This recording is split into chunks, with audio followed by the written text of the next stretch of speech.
رہو ہم اپنی قبروں میں بھی ہوں گے، تو ہماری قبروں کے اوپر ہماری اولادیں فخر سے کہیں گی یہ ہمارے باپ کی قبر ہے، یہ ہمارے استاد کی قبر ہے۔ اور اگر ہم اسی حالت میں مر گئے، اپنی اولادوں کو کھڑا نہ کیا، تو لوگ ہماری قبروں کو بھی نہیں پہچانیں گے۔ ایک کہیں ہوگا، دوسرا کہیں ہوگا، تیسرا کہیں ہوگا، کوئی پہچاننے والا نہیں۔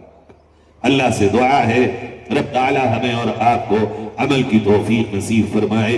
دعا کر لیجیے۔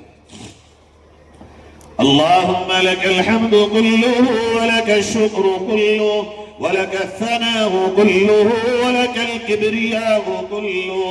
اللہم لک الحمد علی ما قضیت ولک الشکر علی ما اعطیت۔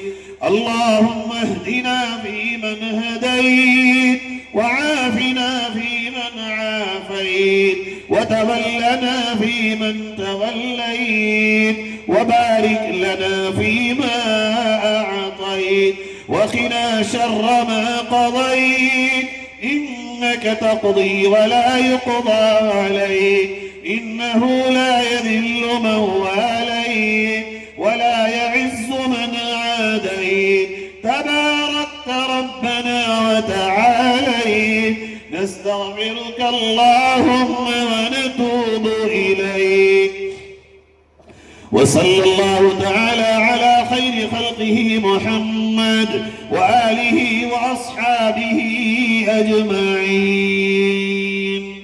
اے اللہ ہمارے گناہوں کو معاف فرما، کریم رب ہماری خطاؤں کو معاف فرما۔ پیارے اللہ ہم اقرار کرتے ہیں تیرے سوا کوئی ہمارا معبود نہیں، ہم گواہی دیتے ہیں تو اکیلا ہے، تیری ذات و صفات میں کوئی شریک نہیں۔ اے پیارے اللہ، اے کریم رب، ہم اقرار کرتے ہیں تیرے پاک نبی حضرت محمد مصطفیٰ صلی اللہ علیہ وسلم تیرے سچے رسول اور برحق پیغمبر ہیں۔ اے پیارے اللہ، ہم تیرے بندے ہیں مگر گناہوں سے سر سے پیر تک گندے ہیں۔ اللہ کوئی دن گناہوں سے خالی نہیں گزرا، کوئی رات گناہوں سے خالی نہیں گزری۔ اللہ خاص طور پر ہم سب کی خلوتیں گناہوں سے گندی ہو چکی ہیں۔ اے پیارے اللہ، کھلے آسمان کے نیچے تیرے گھر کے رحمت والے صحن میں تیری رحمت والی کتاب اور ہدایت والی کتاب کی تکمیل کے موقع پر، تیرے نبی کی حدیث شریف کی عظیم کتاب کی تکمیل کے موقع پر ان ننھے بچوں کے معصومیت کا واسطہ دے کر بھیک مانگتے ہیں۔ پیارے اللہ ہماری مغفرت فرما، اللہ ہماری مغفرت فرما۔ پیارے اللہ تیرے سوا کوئی معاف کرنے والا نہیں، اللہ تیرے